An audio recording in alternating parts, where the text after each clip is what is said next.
Siapakah Abu Nawas? Tokoh yang dianggap badut namun juga dianggap ulama besar ini sufi. Tokoh super lucu yang tiada bandingannya. Ini aslinya orang Persia yang dilahirkan pada tahun 750 Masehi di Ahwaz, meninggal pada tahun 819 Masehi di Baghdad. Setelah dewasa ia mengembara ke Basra dan Kufa. Di sana ia belajar bahasa Arab dan bergaul rapat sekali dengan orang-orang Badui padang pasir. Karena pergaulannya itu ia mahir bahasa Arab dan adat istiadat dan kegemaran orang Arab. Ia juga pandai bersyair, berpantun dan menyanyi. Ia sempat pulang ke negerinya, namun pergi lagi ke Baghdad bersama ayahnya. Keduanya menghambakan diri kepada Sultan Harun ar-Rasyid, Raja Baghdad. Mari kita mulai kisah penggeli hati ini.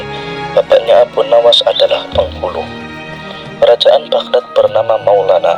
Pada suatu hari bapaknya Abu Nawas yang sudah tua itu sakit parah dan akhirnya meninggal dunia.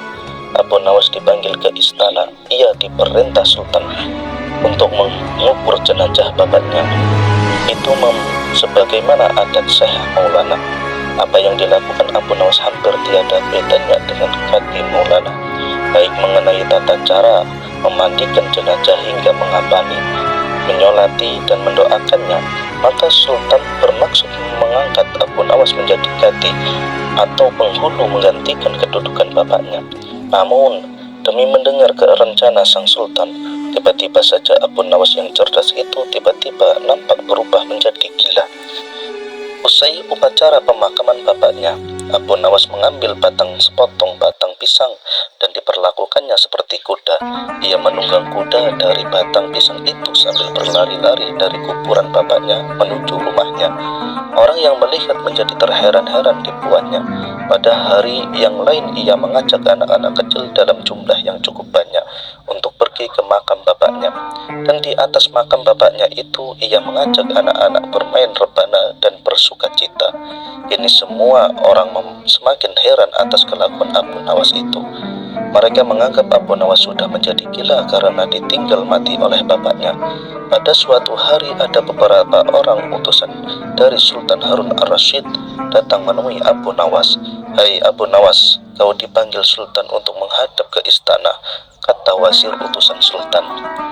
"Buat apa Sultan memanggilku? Aku tidak ada keperluan dengannya," jawab Abu Nawas dengan entengnya seperti tanpa beban. "Hai Abu Nawas, kau tidak boleh berkata seperti itu kepada rajamu. Hai wazir, kau jangan banyak cakap. Cepat ambil ini kudaku ini dan mandikan di sungai supaya bersih dan segar," kata Abu Nawas sambil menyodorkan sebatang pohon pisang yang dijadikan kuda-kudaan. Si wazir hanya geleng-geleng kepala melihat kelakuan Abu Nawas. "Abu Nawas, kau mau apa tidak menghadap Sultan?" kata wazir. Katanya kepada rajamu. "Aku sudah tahu, maka aku tidak mau," kata Abu Nawas. "Apa maksudnya Abu Nawas?" kata wazir dengan rasa penasaran. "Sudah pergi sana, bilang saja kepada rajamu," sergah Abu Nawas sembari menyaruk debu dan dilempar ke arah si wazir dan teman-temannya. Si wazir segera menyingkir dari halaman rumah Abu Nawas. Mereka laporkan keadaan Abu Nawas yang seperti tak waras itu kepada Sultan Harun ar-Rasyid. Dengan geram Sultan berkata, "Kalian bodoh semua, hanya menghadapkan Abu Nawas kemari saja tak becus. Ayo pergi sana ke rumah Abu Nawas, bawa dia kemari dengan sukarela maupun terpaksa." Si wazir segera mengajak beberapa prajurit istana dan dengan paksa Abu Nawas dihadirkan di hadapan raja. Namun lagi-lagi di depan raja Abu Nawas berlagak pilon. Bahkan tingkahnya ugal-ugalan tak selayaknya berada di depan seorang raja. Abu Nawas bersikaplah sopan, tegur baginda. "Ya baginda, tahukah Anda?" "Apa Abu Nawas?" "Baginda, terasi itu asalnya dari udang." "Kurang ajar kau menghinaku Nawas." "Tidak baginda, siapa bilang udang berasal dari terasi?" Baginda merasa dilecehkan. Ia naik pitam dan segera memberi perintah kepada para pengawalnya. "Hajar dia, pukuli dia sebanyak 25 kali. Wah, Abu Nawas yang kurus kering itu akhirnya lemas, tak berdaya dipukuli tentara yang bertubuh kekar. Usai dipukuli, Abu Nawas disuruh keluar istana. Ketika sampai di pintu gerbang kota, ia dicegat oleh penjaga. "Hai Abu Nawas, tempo hari ketika kau hendak masuk ke kota ini, kita telah mengadakan perjanjian. Masa kau lupa pada janjimu itu? Jika engkau diberi hadiah oleh Baginda akan dibagi dua. Engkau satu bagian, aku satu bagian. Nah, sekarang mana bagianku itu? Hai penjaga pintu gerbang, apakah kau benar-benar menginginkan hadiah Baginda yang diberikan kepadaku tadi?" "Iya tentu, itu kan sudah merupakan perjanjian kita." "Baik, aku berikan semuanya, bukan hanya satu bagian." "Wah, ternyata kau baik hati Abu Nawas. Memang harusnya begitu, kau kan sudah sering menerima hadiah dari Baginda." Tanpa banyak cakap lagi, Abu Nawas mengambil sebatang kayu yang agak besar, lalu orang itu dipukulinya sebanyak 25 kali. Tentu saja orang itu menjerit-jerit kesakitan dan menganggap Abu Nawas telah menjadi gila. Setelah penunggu gerbang kota itu kelengar, Abu Nawas meninggalkannya begitu saja. Ia terus melangkah pulang ke rumahnya. Sementara itu, si penjaga pintu gerbang mengadukan nasibnya kepada Sultan Harun ar-Rasyid. "Wahai Baginda Raja, ampun, beribu ampun, hamba datang kemari mengadukan Abu Nawas yang telah memukul hamba sebanyak 25 kali tanpa suatu kesalahan. Hamba mohon keadilan dari tuanku Baginda." Baginda segera memerintahkan pengawal untuk memanggil Abu Nawas. Setelah Abu Nawas berada di hadapan Baginda, ia ditanya, "Hai Abu Nawas, benarkah kau telah memukuli penunggu pintu gerbang kota ini sebanyak 25 kali pukulan?" Berkata Abu Nawas, "Ampun tuanku, hamba melakukannya karena sudah sepatutnya dia menerima pukulan itu." "Apa maksudmu? Coba kau jelaskan sebab musababnya kau memukuli orang itu," tanya Baginda. "Tuanku," kata Abu Nawas, "hamba dan penunggu pintu gerbang ini telah mengadakan perjanjian bahwa jika hamba diberi hadiah oleh Baginda, maka hadiah tersebut akan dibagi dua, satu bagian untuknya, satu bagian untuk saya. Nah, pagi tadi hamba menerima hadiah 25 kali pukulan, maka saya berikan pula hadiah 25 kali pukulan kepadanya.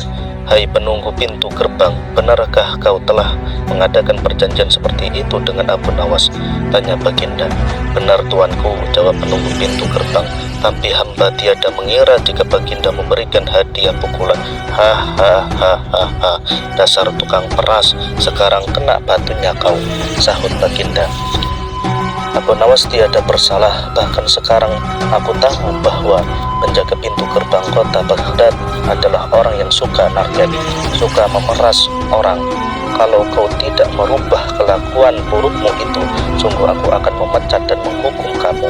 "Ampun tuanku," sahut penjaga pintu gerbang dengan gemetar. Abu Nawas berkata, "Tuanku, hamba sudah lelah, sudah mau istirahat, tiba-tiba diwajibkan hadir di tempat ini. Padahal hamba tiada bersalah.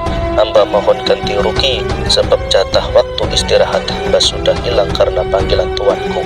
Padahal besok hamba harus mencari nafkah untuk keluarga hamba." Sejenak Baginda melengak terkejut atas protes Abu Nawas. Namun tiba-tiba ia tertawa terbahak-bahak. "Hahaha, jangan khawatir Abu Nawas."